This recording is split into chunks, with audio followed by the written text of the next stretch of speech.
YouTube, what's going on? It's your favorite Misfit FM. Welcome back to my YouTube channel. And today we'll be diving into a deep dive post I made earlier this week on Misfit Sasuke. Link in the description, check out that post where we're discussing about Shikamaru, the recent events of chapter 26, where we saw him, the elders, talking about what Lord Kaiba will be doing going forward to find the potential mole in the hidden leaf that's helping Boruto and Kaijin. Now, as we all know, we know who the mole is, but it's going to be very interesting to see what the dynamic of how Shikamaru will finesse this scenario out. I made, like I said, the post was literally kind of my thoughts on where these can go, so I'll be diving more into that and adding an additional take that I didn't add in the post. Before we hop into it, make sure you're clicking the link in the bio to check me out on other socials like TikTok and Instagram. Again, Mr. Sasuke on Instagram, we do daily posting over there. Same thing on Misfit FM, or at the very least, we try to do as much as possible. So any way you can support your favorite Misfit here, I greatly appreciate it. And let's hop into the video. All right, so let's start off with the thing. So the first scenario I gave for Shikamaru to basically get gotten was essentially talking about Inojin's parents. Now, Inojin's parents are Sai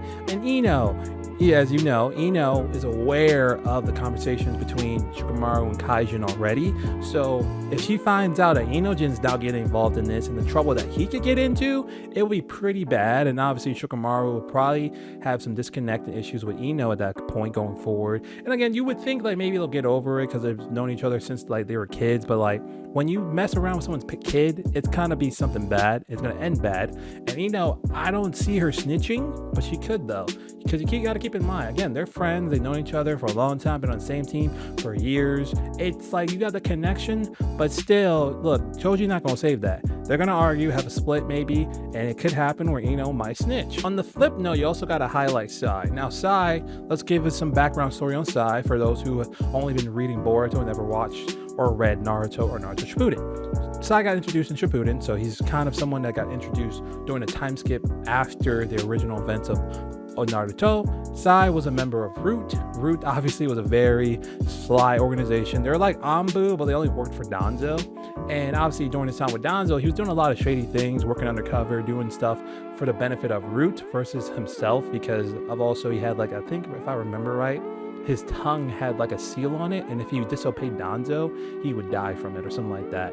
But either way, Sai is someone who's also known to do undercover work and can pick up on various things around that. So if Sai were to find out, I don't think he'll react in the same way Ino will. Sai is someone to me that can honestly understand where Shikamaru was going from, but obviously Inojin will be the one to probably have to talk to him and convince him like, hey dad, if you catch me in the act, understand why I'm doing this. And maybe he'll be a little bit more like, hey, I understand, but like this is still dangerous. He could either A, help his son out with kind of finessing the system, or B, snitch on his son, but maybe still play a role. Because I think Sai is someone that might understand the greater powers that be and what the bigger risk could be in terms of snitching, and also just kind of keeping the loop open so that Kaijin and Boruto can help the leaf. Because again, the elders are in the right for feel the way they do, because in their minds, Boruto killed Naruto, and he should not be trusted with any information he gives, and all these weird rumors popping up could be just a result of people's animosity towards Boruto. Because again, when you kill someone as high as Naruto, who's done so many great things for the leaf, hero of the leaf,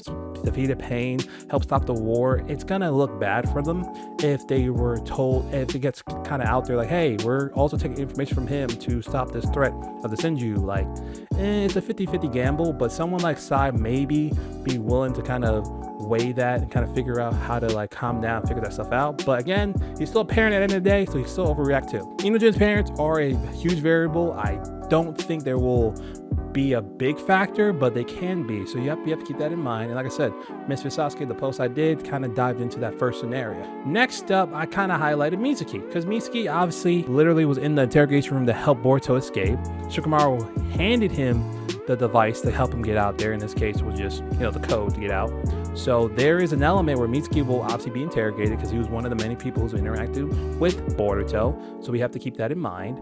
Now, in terms of what will exactly happen with Mitsuki, I don't think he's obviously going to snitch. I think it will be more hiding into, and I discussed in the post, that we're going to see more of the dynamic of him trying to understand his son, why he trusts Boruto, why he wants to support him. And he'll probably just end up lying to protect him in some element of that factor, which would be a good thing, because again, Boruto needs more friends than enemies right now, and that'll be a great ally to have in Mitsuki. Now, that's not to say that Mitsuki would not also snitch too. Again, Mitsuki could also maybe still feel like Kawaki is his son, but I think going right now, I think Mitsuki will be in the best interest to support the fellow in terms of Boruto, Kaijin helped them out, make their lives much easier. So Mitsuki, like I said, I threw him in there just because he's been in contact with Boruto. We had a brief little moment during Super Vortex where we kind of got more dive into his thought process, where his head's at. And now it's more of like, okay, Mitsuki could be a 50-50 here, but I do expect him to kind of keep quiet, kind of stay to his roots. Next up, we got Ibiki. Obviously, Ibiki is someone that we've seen a lot in the Naruto, the OG days, back in the way back. I'm talking about during the early days of the Chunin exams, where everyone was taking the test. He was one of the testing administrators that were responsible to make sure that everyone was not cheating. But again, if you watch the anime and read the manga, everyone was cheating. He just wanted to make sure no one got caught that easily. And also, he helped Naruto pass because Naruto was going to fail if he did not. But when it comes to Ibiki and Boruto, obviously he had the brief moment with a filler arc where he got to become a team leader, of one of the filler teams, which was really cool to see, kind of more dynamic of him. Again, he's not someone that's well known as much, but he is a character that we remember from the OG days that played a role in Naruto succeeding in life. So we gotta give him his flowers. The cat and mouse game that I'm highlighting here, though, is specifically between Shikamaru versus Ibiki versus Lord Kaiba. Again, Kaiju's information can only get you so much far. Yes, it's good to know the future events, but it's also going to be a tricky scenario because, again, it's something that Shikamaru has to play by the heart. You gotta play smart. And Shikamaru has plenty of examples of being that smart guy. We've seen him in many different highlights, and especially in Naruto Shippuden, even the Naruto movies too. So when it comes down to it, I think Shikamaru will find a way, but these are all highlighted scenarios that we need to think about. Because again, Inojin's parents, we got freaking Mitsuki that can play an element, Ibiki can play an element, and the fourth one I'm going to throw out there is someone that you probably didn't expect but could play a role, and that is Kakashi. Because here's the thing, okay, Ikimoto, I'm looking at you, man. I'm talking to you right on the camera right here. So you told us we're going to see more Kakashi, and if this isn't a perfect way to putting in the former Hokage, the sixth Hokage, the hidden leaf, this is a perfect example of putting him in. And not to say Kakashi is going to screw over Shikamaru. No, I think Kakashi is smart enough to know something's off. We've known Kakashi for many years. Kakashi can play so much great work in this scenario. I promise you, put Kakashi in here, man. It's gonna be a great time. Now, in terms of what I mean by using Kakashi in this element, let's say Shikamaru needs some help from people in the leaf that are more higher up, just around his level, right? Kakashi's former 6th Hokage, maybe throwing Tsunade in there as well. I'm just trying to find ways to use Kakashi, because again, Kakashi especially has not been seen yet. We were told we're gonna see him more in the manga. Obviously, it's a monthly chapter manga, so it's kind of hard to throw in characters out of the blue without context. But I think in this way, with all things going on, Kakashi can play a role, because unless say Shikamaru loses his position, the best case scenario is having someone that might be okay with listening to Kaijin and Boruto, and Kakashi's up there. But the issue again is we don't know to what degree that Kakashi's been affected by omnipotent. Hell, we don't even know how Kakashi feels about the whole event around Naruto and disappearance. For all we know, Kakashi's working on the low to figure out what's going on with Naruto. What happened to him? Did he disappear? Like, what's the issue? Because like, again, that's his teacher. That's like, no, dude, Kakashi loves Naruto. If anyone is crazy or even thinking about scenarios where like something's off here, it's Kakashi. And the way also we had a brief moment with Sakura as well, so, and we don't even know how she feels about what's going on, because again, her husband once again is being accused of being a traitor. One of her best friends disappeared.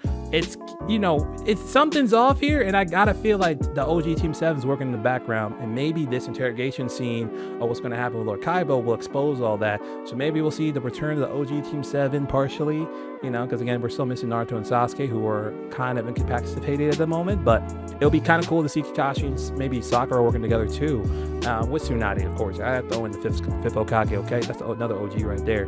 But again, those are my takes. Let me know what you guys think about anything I said in the video up to this point. The last thing I'll say is just a little something that's a little sidebar, not really focused on the video.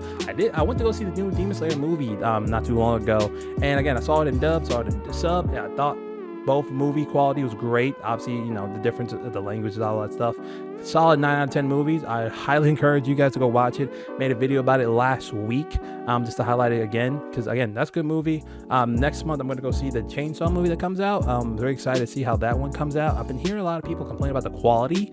I don't really focus that much on quality. I kind of focus more on storytelling plus that. But I get it, quality is a lot of people's big issues nowadays when it comes to anime, over a lot of the story and the overall quality of that. But I get it. I try to look at them both combined. But just want to throw that sidebar in there because, kind of give you guys an update on what I'm doing in my life. Anyways, that is it for me. So thank you guys so much for watching. I hope you enjoyed this week's YouTube video. I'll be back here same time next weekend doing some amazing things, talking about some amazing stuff, rather anime, manga, turn stream, main events, all that, whatever it is. So thank you guys so much for watching. I hope you had a fantastic rest of your weekend. Take care, peace and love. And this is your favorite Misfit signing out. Later, guys.